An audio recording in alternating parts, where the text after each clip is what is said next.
Good morning, DJ and PK. It's 97.5 The Zone. Welcome in on a Monday morning.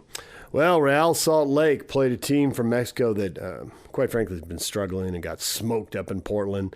And RSL played them to a 2-2 draw. And then lost on penalties 4-1. And it was the same old story. They got to finish their chances. Now, they've signed 2 new forwards. They're bringing them in, and they should be here soon, and we'll see how big a difference they make. We'll see if they can finish chances, because RSL plays well, creates chances, but doesn't score the goals and lets other teams hang around. And it's got to stop if they're going to climb in the standings and be dangerous in the playoffs. And that's the bottom line. They've got to finish more of these chances. In the first half, Xavier Gozo, great run, set his defender up, had him beat, crossed back inside, had the keeper at the near post, had half the goal at the far post to shoot for, and sent it over the crossbar. That was a rough one. Now, he's 18 years old. He's actually a Utah County kid. He's a local product, Xavier Gozo. But he didn't finish that chance. Diego Luna, they earned a penalty. Diego Luna took it, and it was saved. And that's just a couple of chances, not to pick on those guys. There were other moments. There were other opportunities, and they just couldn't quite pull it off. So they end up picking just 1 point up after the 2-2 draw. Of all things, I mean, Brian Ojeda scored twice. He plays in a deep line defensive role, and he scored once on a corner, which is the first time they scored on a corner all year. They need to be better at that. And then he whipped the ball in, and it took a hop and hit the side of the net, and it was in.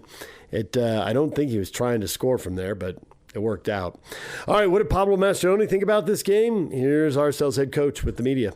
With some of the struggles that we've had on the front line, it's really important that our pivots continue to contribute, and Brian's been that guy for us. So he's doing a really good job getting in dangerous spots, putting in dangerous crosses, and scoring goals for us. And then wanted to ask you about Johnny Russell as well. Comes in, makes a pretty big difference in tonight's match. What would you like to see from him going forward to possibly get more minutes with this team? Yeah, I think Johnny's a very dangerous player. I think when the game is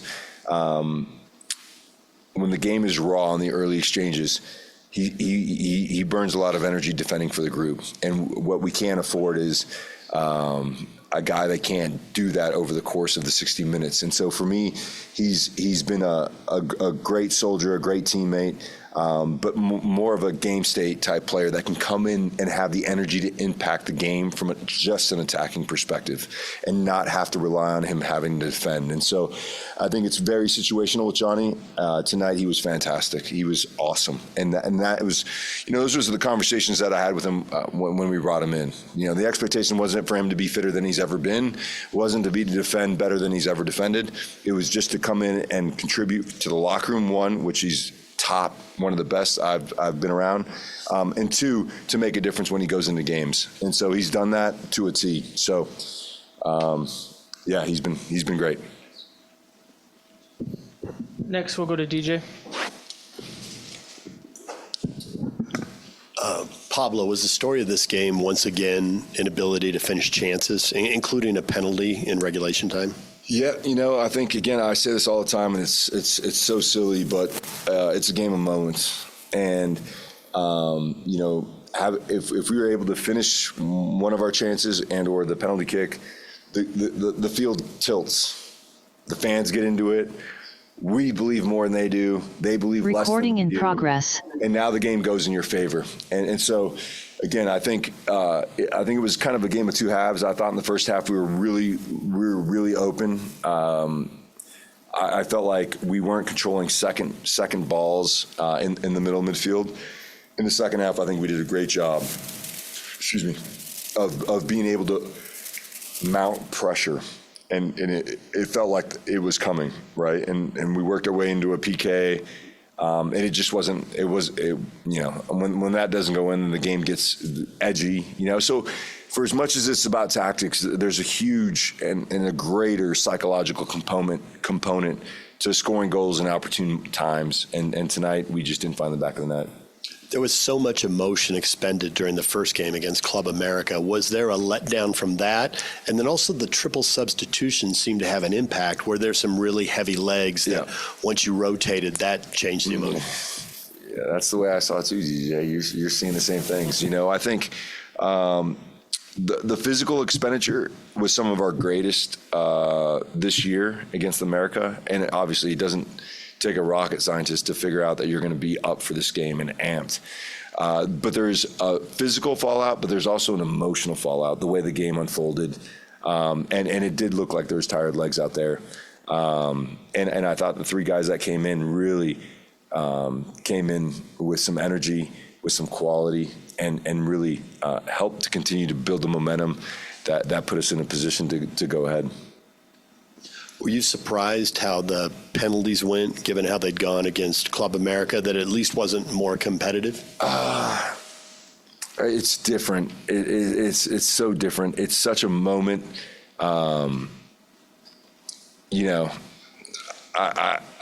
Like Trey said, I didn't have, Luna missing the PK on the bingo card. It's the moment.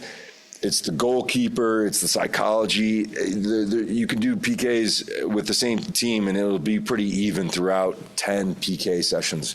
And again, the momentum piece, right? They save one early. They feel like the goal's twice as wide. And that's how they approach the penalty shot. We don't score one. The goal goes shorter.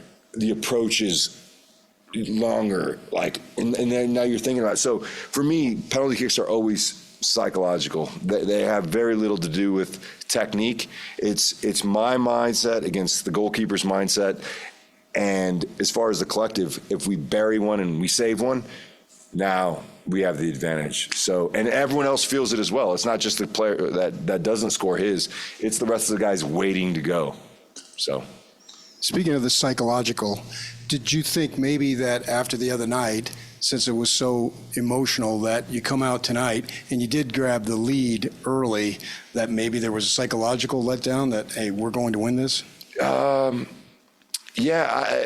think in the first half it was more positional that kind of let us down, where oftentimes we had pivots, our center midfielders in wide areas, which is one of the tactics we employ, but if one goes wide, one has to come inside.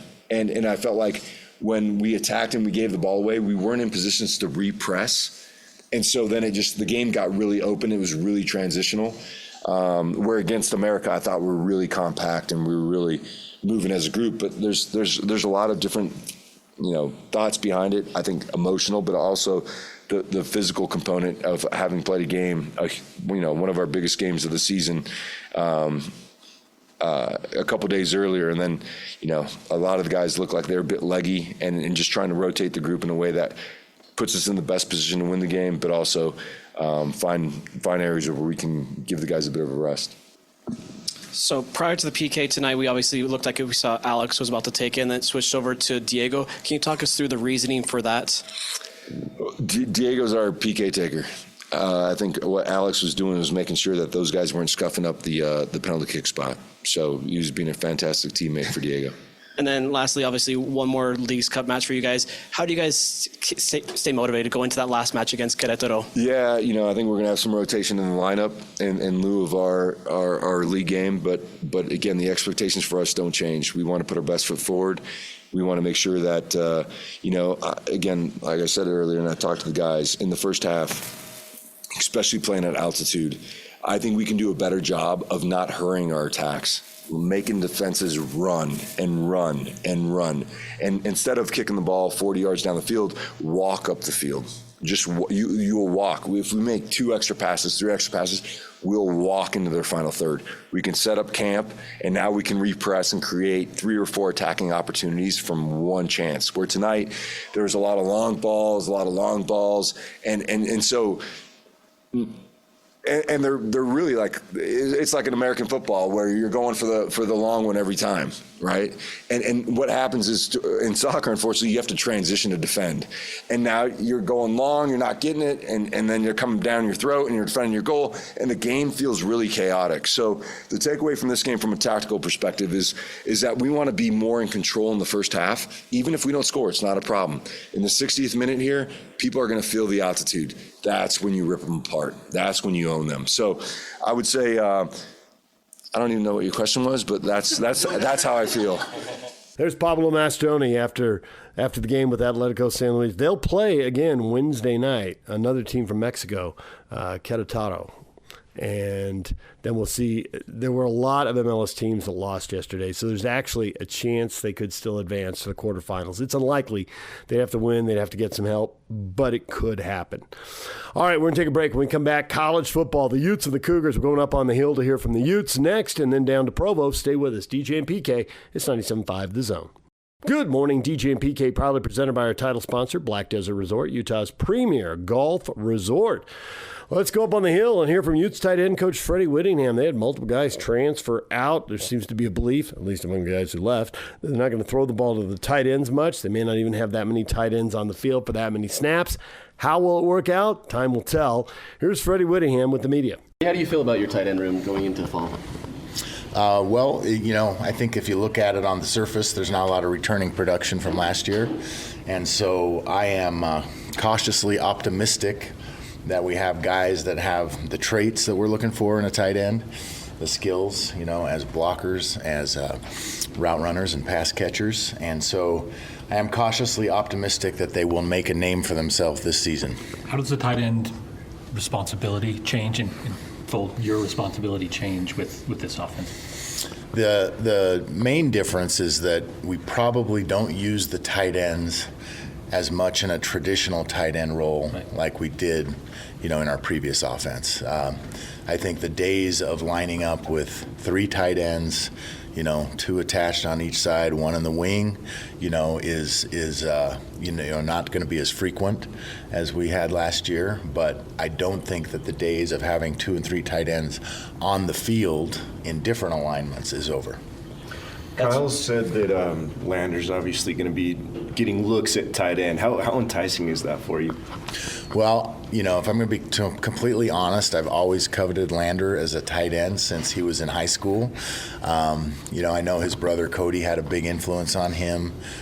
He's always wanted to play linebacker, but he was so productive in high school as a tight end and slot receiver that it's a natural now in this day and age where more players are getting an opportunity to play on both sides of the ball to utilize his talent as a tight end. It won't be, an every down package, but we will have opportunities where he comes in as one of the tight ends and we'll have some specific plays that we want him to run. And, he's such a good athlete and he's such a high football IQ guy that he catches on to things really quickly. And I think this offense will help him because it's just a little bit more plug and play with how it's structured and not as much memorization. So it'll help him to fill into that role with not a huge growth curve. With Lander and then Otto Tia making the move, you also moved J.J. Buchanan to the tight end room. What does that say about sort of the utilization of your room? You kind of hinted at it there that you still think it's going to be a pretty prominent thing in the offense. Yeah, I do. I think that there, will be, an opportunity to use what's traditionally called a flex tight end. And, JJ fills that bill. He's up to 225 pounds, so he's becoming more of a tight end body. Hasn't lost any of his speed, any of his explosiveness. I'm not even going to tell you his vertical jump. We'll let that be a surprise. But, very excited. He came in June, had a great summer. Excited to see him get some reps and see what he can do. And I think that also I would expect him to be a big-time special teams contributor because he's got that long body.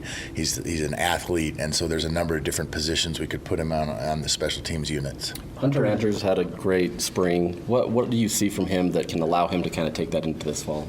Hunter's another really high football IQ guy and a guy that really is dedicated to perfecting what he does day in and day out. And Hunter is a versatile guy. He's got an opportunity to line up in a lot of different positions and do some different things. We're not going to give it away what those are, but he's got a lot of opportunity to be on the field and be touching the football and making stuff happen there. The thing about Hunter also is he's such a diligent blocker too. When he's in there, you can do a lot of stuff with him in the run game as a blocker as well. What kind of growth have you seen from Dallin Bentley from last season to now? Dallin had a phenomenal spring, and he was one of the leaders in the summer training and the conditioning and the things that we were doing in the summer.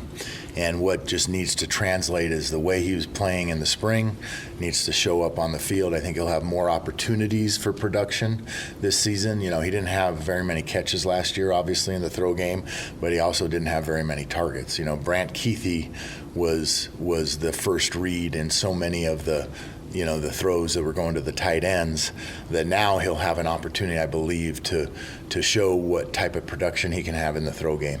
You have a lot of tight ends in the NFL.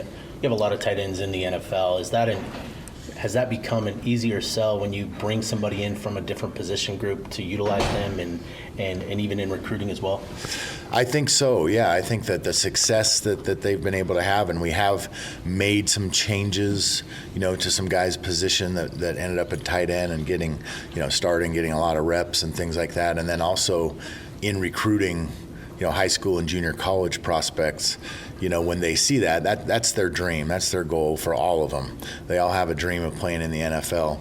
And if you can show that you've had success doing that, then that really does increase, what you have to offer, to a recruit. Now, there's a lot of other things that come into play in, today's day and age in terms of, sometimes I scratch my head when I see a tight end going to an offense that doesn't utilize the tight end a whole lot, but they probably got a pretty big package, of paying them with revenue share and NIL and all that stuff. So that still kind of boggles my mind because, we always want these guys to have the goal of making NFL money, not necessarily focus so much on the NIL money.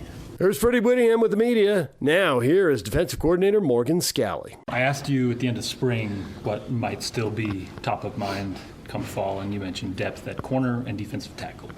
Obviously, you haven't been on the field yet, but where do you feel you are there? Same spot. That's good. Very good. Way to set him up. Yeah. But, good to have a couple, few new D tackles, Dylan Battle, transferring from LSU, Pupu Sepulona, Semi Taulanga. So those bodies will help out a lot in the depth category. Now it's just a matter of developing them and seeing who can play right away. The good thing is we're not having to do much physically with them. Their weight's where it needs to be. It's just learning the defense. What led to your pursuit of Dylan Battle in the transfer portal, outside of just the need of depth? Well, depth, the relationship he had with a former teammate, and he was being let go. It was also an opportunity to look at something. He was coming off an injury, and we felt like we could be pretty aggressive in the treatment of it, that we could get him going right away. So there are a few things there, but obviously the relationship we had with his coaching staff back in high school and then his relationship with Nate. When you look at fall camp, how do you want to approach it in terms of trying to get guys aggressive, kind of get them ready, but also still kind of save some for the season?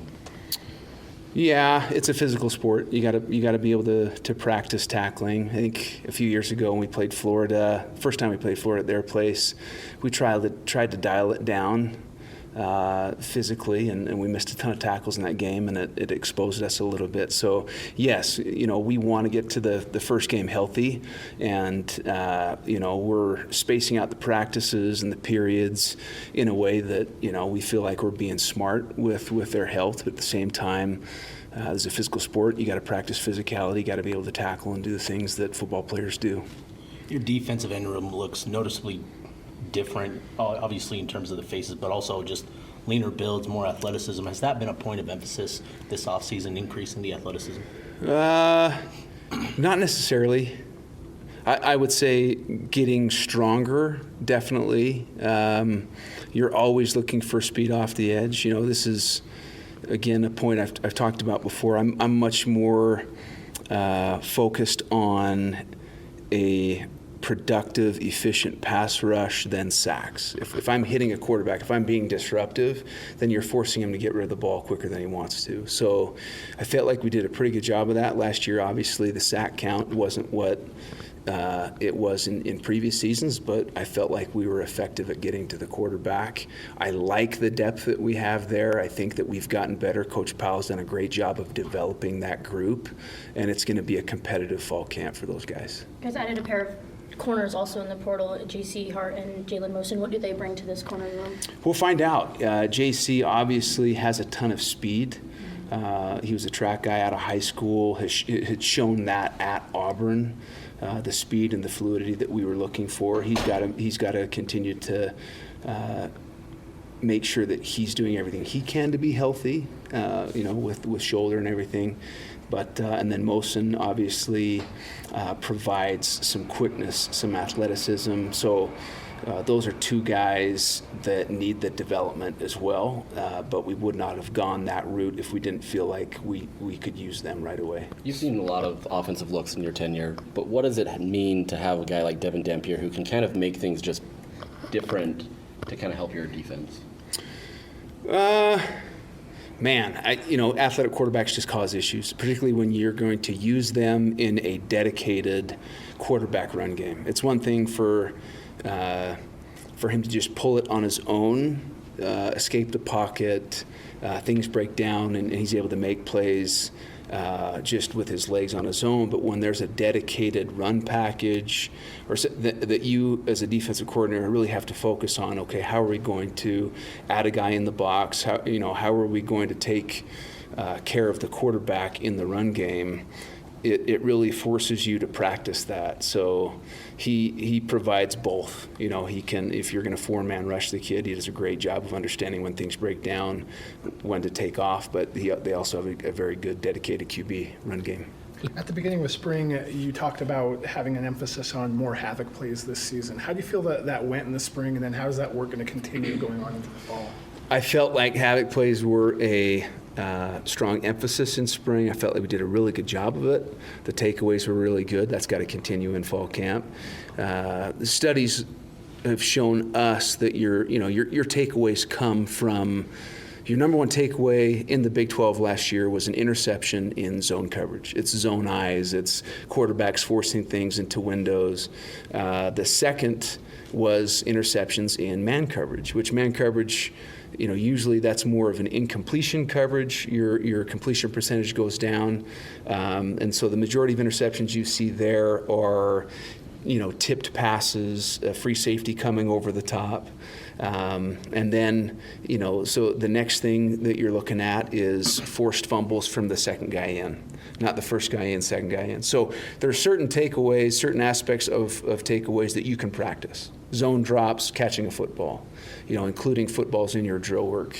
And then a focus on second guy in, how to strip the ball, how to take care of the ball, how to go down, how to recover a ball in traffic versus how to recover a ball in space, right? And so those are the things that we have to do a really good job of. The things that you can practice in terms of takeaways, you better be practicing. And I feel like we're doing a good job of that. You talked about completion percentage, in coverage. Smith Snowden allowed, I think, like 40% in coverage. Teo Johnson was also really good. What's going to be the key for them becoming more playmakers on the ball and getting those takeaways? It's just a matter of making the plays. There's a couple times last year where Teo's got the ball right there, can make a play, didn't make the play. And so it's just a matter of making the play. He's got the athleticism, he's got the ability. We just got to be able to make the play. So again, drill work where they're flipping, finding the ball, right? Look, lean, locate drills on the sideline when you're working fades. Vertical routes, jumping in front of the vertical route, when to steal, when to strike. Right, there comes a time where you have to make that decision as a safety. Am I going to be able to get to the ball? If not, strike him. If I can get there, steal it. So again, drill work is a big part of that. In spring, you had talked about you guys just weren't good enough in stopping the run. How do you feel like you can change that this year? What is the personnel like? How do you kind of get to that point? Some of it was technique. Some of it was missed tackles. So again, we got to be able to tackle better. The not throwing shoulders, making sure that we understand proper tackling technique, and then proper technique in maintaining gaps. A bunch of the big hitters were guys not maintaining their gaps, and that's just an alignment assignment deal. There is Utah defensive coordinator Morgan Scalley. We're going to take a break. When we come back, we go to Provo and hear from the Cougars next. Good morning, DJ and PK. It's 97.5 The Zone. PK and I were in Provo for the opening day, the first week of practice for BYU, and we spoke with Fesi Sitake, receivers coach, passing game coordinator. Here he is with PK and I. back at it again. Do you feel like a grizzled veteran as a coach? At one point, you were the new kid on the block. You're way past that. Yeah, I was just discussing with Spencer, actually. This fall will mark the year that I've been at one place more than half my career. So this will be my 15th season coaching college football. This will be my 8th season at BYU. So I can't believe it. Do I feel like a grizzled veteran? That's up to debate, but I can't say I feel like I'm in a little bit of a stride. So Fesi Sitake is known for 300-yard drives regularly. Will he also be known for producing a bunch of 300-yard passing games this year? We'll see. If a passing game has a major slice to it, then that might be in there as well. So I saw a long drive every time on that thing at Cedar. Your name's always on it. No, that's the hope. Hopefully we can have some of those this year. He's not kidding. We did see that. Your name was on it. He checked. When we drove up, he's like, it's going to be Fesi. It was on both years. See, now you guys this is a tease. I have this golf itch now, but I got to go watch film. Yeah, you did. So when you watch film, this offense, what is distinctive? Offenses tend to have a type. Schools tend to have an identity. If you had to sum up what you think this offense is going to be, and it may be different in 2 or 3 months, but how would you sum it up? Yeah, I would just say, one, we are an explosive offense, and we do that in being very multiple in what we do. I think we have the flexibility and the ability to adapt our personnel, formations. We're simple in scheme, but we're complex in how we present that. And so I just think that allows us to capitalize on what is super important to us in being explosive and getting that ball in the air. And you can only do that, obviously, not just by being deceptive and being multiple, but by running the ball. And we've got a great offensive line coach, great running back, tight ends, and they've done a great job at allowing defenses to respect the run, which opens things up for us. So as we watch film, that's always what we're looking for. We're looking through that lens of, are we setting up and getting what we think is going to allow us to put that ball deep in the air. I think Chase Roberts has been at BYU almost as long as you have, so he clearly is an established guy. Lassiter's gone, so you're looking for some other guys to move up the pecking order and establish themselves. And off the top of my head, I think you probably got, 4, maybe even more than that. Could you speak to who you're looking for, who needs to step up to be able to complement Chase? Yeah, after Chase, I'll start with Parker and JoJo right away. Just they've earned the right. They're on that, that clock of their time's up. I think this is going to be a breakout year for both of those two, just their skill set and the experience that they have in this offense. After them, I would say Cody Hagan is someone who's I think we can see a lot from if he stays healthy. He's really dynamic. He's really smart. I'm excited for him. Tay Nakua is someone who is on the right trajectory. He's got to put some things together, and I think he can put himself in position to play a lot. And then those two transfers, Tiger is definitely experienced. You can tell he's even though this offense is new to him, the game isn't. And he's a high achiever. He shows it off the field, how he carries himself. People, when people think, well, what does it take? Not a lot of people can relate to getting a computer science degree in Stanford in 2.5 years while playing football. But I think a lot of people can say, oh, it's going to take these attributes to do that. Well, Tiger operates that same way on the field. And I'll never have to talk to him about effort or about things that require intellect. So it's just going to be a matter of him getting comfortable with this offense, but I think he'll see the field a lot this year. And then Reggie Frischnecht is the last one, who's a transfer who's got so much ability. He's just raw in the position, but man, he's fast, he's explosive, he's got great ball skills. And so all those guys, I know I named about 5 right there, 6 after, but all of them, it's up for grabs. After Chase, Parker, and JoJo, I would say it's up for grabs with those names I just mentioned. I think given the number of plays he made and how proven he is, Chase is going to be a marked guy this year. He's going to get the best corner, and there's going to be a safety over the top on him. But that also tells me that whoever emerges out of those 5 guys, and maybe it's one guy and maybe it's 2, depending on how many wide receivers you put on the field, those guys, if they can win their one-on-one battles, then those big plays you're talking about are going to be there. Because Chase he's going to be a magnet, isn't he? Yeah, absolutely. And that's to Chase's part first, that's what he wants. He wants to go against the best. He came back for another year for a reason. He wants to show the scouts and GMs and those NFL teams that he can play against the best, those guys who they're looking to draft as well. And so I know he looks forward to that opportunity. But as you mentioned, the possibilities, for guys to make plays because he's going to be getting attention, the guys understand that. They're aware of that, and that's why there's this good, healthy competition going of, who's going to get the bulk of the reps this season. I think you have the title of passing game coordinator. I think I do. I don't know if that's been stripped from me. Well, I'm wondering, how is that going to play in as far as determining who the starting quarterback is? Because obviously, at least from the fan base, I know coaches like to talk about other stuff because it's a team game, but the rest of us are going to dwell on the quarterback. So how is passing game coordinator going to factor in figuring out who gets that first snap in a month? Yeah, I mean, obviously, ultimately, A-Rod's going to make that decision, but he does a great job at being really inclusive, and he wants to hear people's opinions and how much weight each coach's opinion carries is obviously up to him. But I know I'll get my chance to give my opinion to A-Rod and give him what I see from my perspective, and he's going to take that in with others and make that decision. But I can tell you this, I do not envy his decision to have to make, Because? It's just it's three capable guys and in a small window. And but that's what's new. We've making a decision on who the quarterback needs to be isn't new in our time here. That's happened several times. But in this window and under these circumstances is what's new. But he has the support of all of us. He really does. I know he'll feel that, and we look forward to that battle playing out.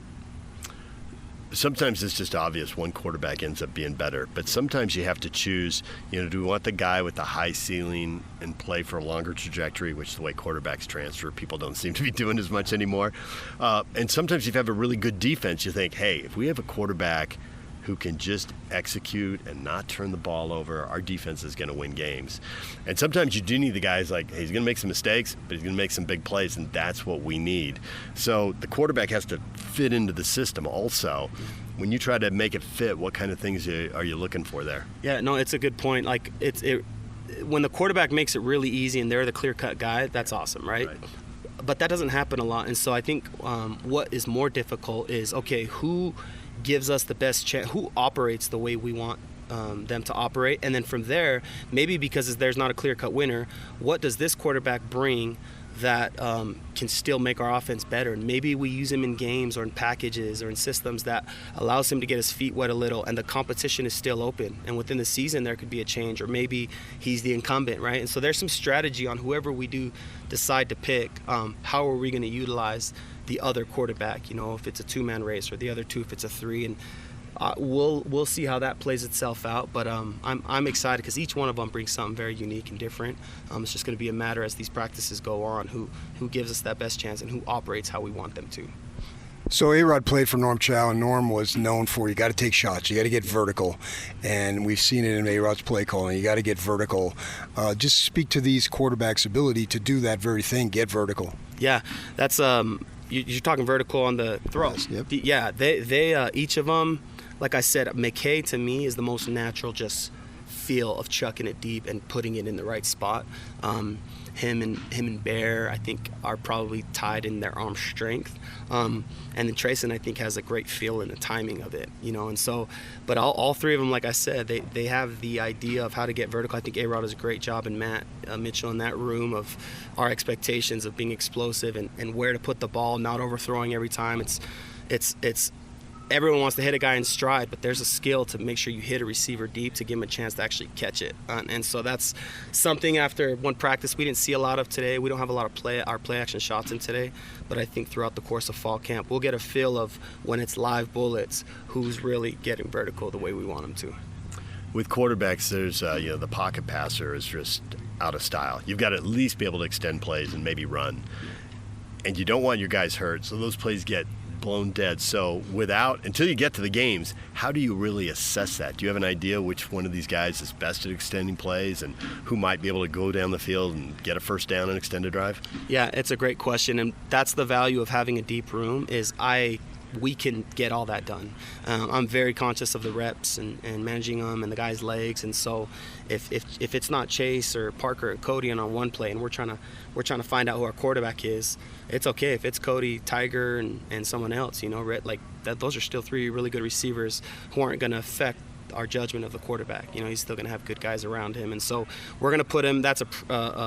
That's premium for us this camp, is to put the guys in these team situations where they have to react to see if they can throw, with these awkward arm angles and make off balanced throws. And I'm excited for that.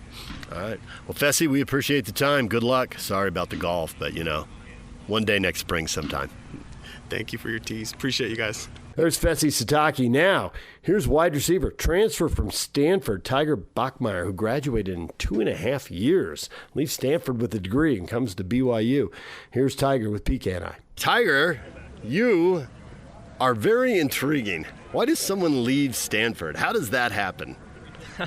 How does that happen? It was tough to happen, actually. I was going through the process and having Bear transfer before me, and then getting to hear how BYU wanted me made it an easier decision, but having to kind of walk away from those connections, those Stanford connections, those Stanford friends, was really, really, really tough. But ultimately, kind of came down to knowing that my close friends at Stanford are still going to be my close friends out here and keep in touch with them. And so that made that process really easy. And it ultimately came down to that, is like, do I really feel like leaving those connections is going to benefit me? And so getting to come here and be introduced to the MBA program and hear about the connections that they have here, the network, really, really made me exciting, and actually makes me think about having my Stanford and BYU connections both as my network, and it's going to be great. Okay, smart kid, obviously. I like it. I'm okay with you transferring, but I'm totally blown away that you graduated Stanford in 2.5 years. What the heck? Yeah, it's not too much to it, just hard work, long classes, long hours. I'm not gonna lie. It was a lot. It was a lot of hours. We went to UC Santa Barbara and Arizona State, so Okay, we're so college you're grads, but we still think there's a lot to Stanford. You say there's not much to it. I'm like, okay. And obviously the football program in transit. We knew Troy Taylor when he was here at the U, and so we follow. So we follow that, and so a lot of transition there, and so we get all that. When you come to BYU and you ask about playing time and where you fit on the roster, what kind of answers did you get to that question? Come in and compete. Come in and be the best self you can be. Come and get better, and then everything happens from there. I mean, there's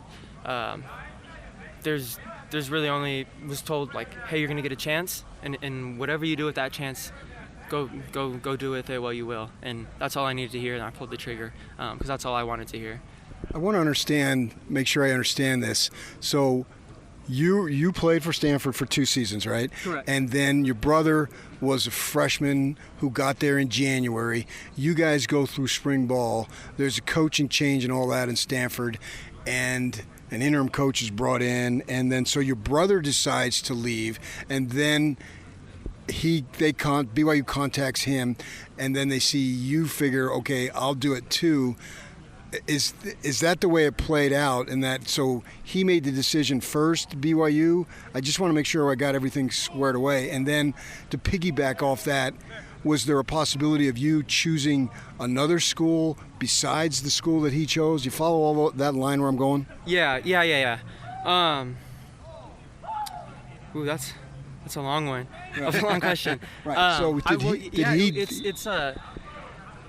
I'll jump back about 3 years ago, because right before I had walked onto campus at Stanford, Coach Shaw stepped down. Actually, it was 3 years ago. BYU had played Stanford, beat them that game, and Shaw had stepped down, and I had committed to the Shaw staff, and having to go into Stanford kind of blind. Without knowing the Taylor staff at all. I went to that situation blind, mostly because I was really committing to the school, and it just happened that the coaching staff was a great fit for me too.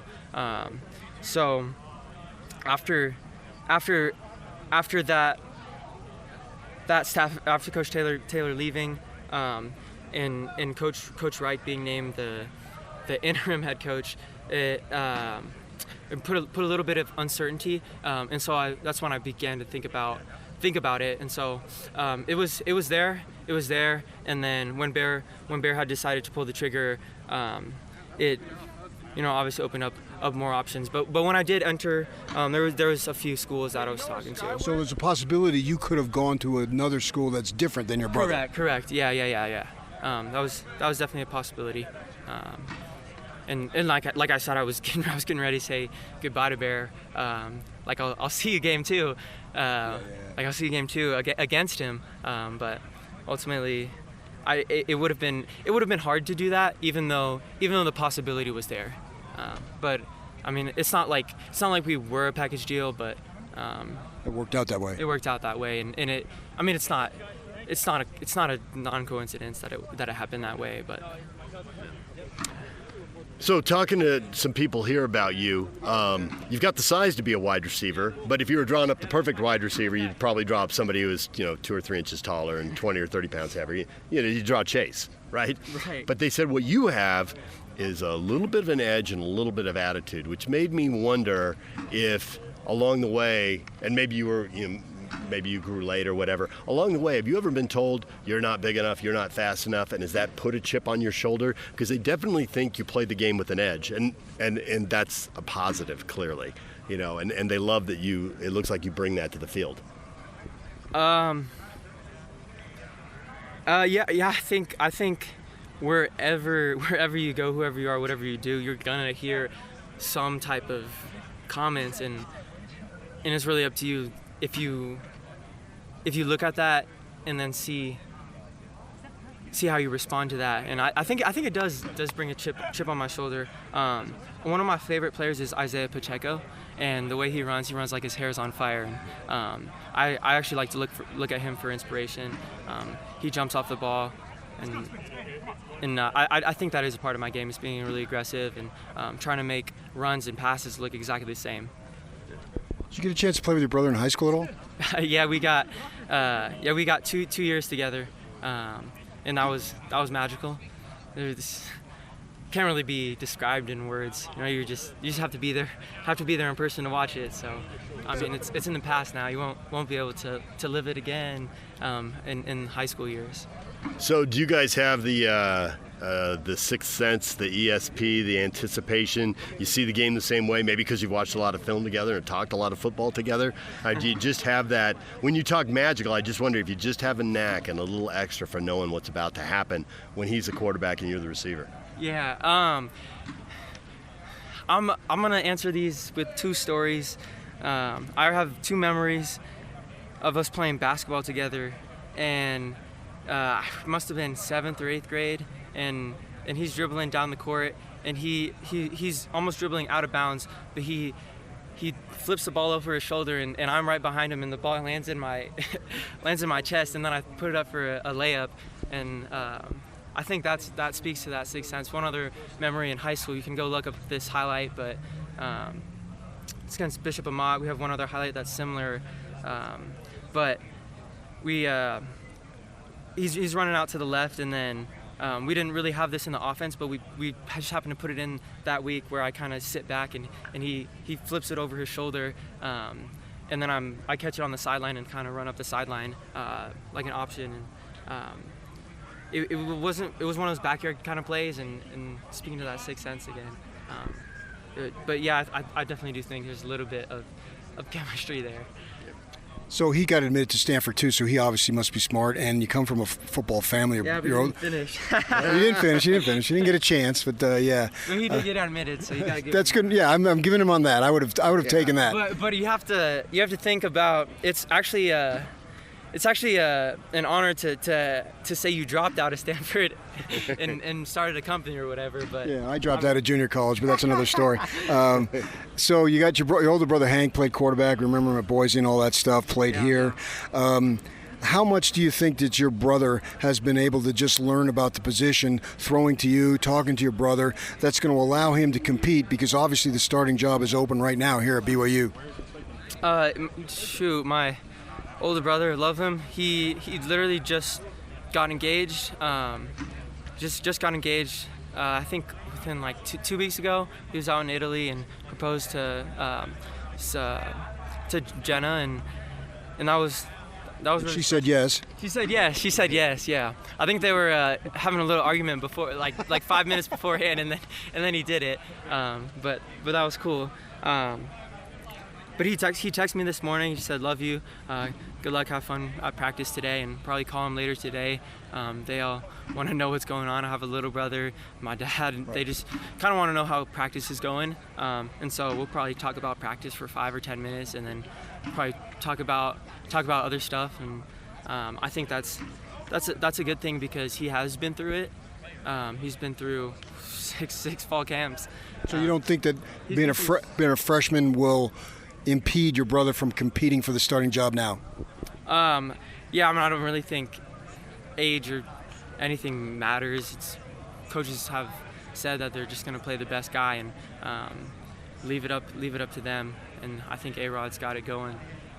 One other thing, if you meet in the woods, who wins between a bear and a tiger? Ooh. Yeah, this is a long standing debate. It's been going for generations, but I actually think Tiger would win in an easy fashion. Okay, I don't good. think it's close. All right, there you go. All right. Well, Tiger, we appreciate it. Thanks for a few minutes. No problem. Thank you for having me. There's Tiger Bachmeier. All right, we're going to take a break. When we come back, what is trending? All the headlines are next.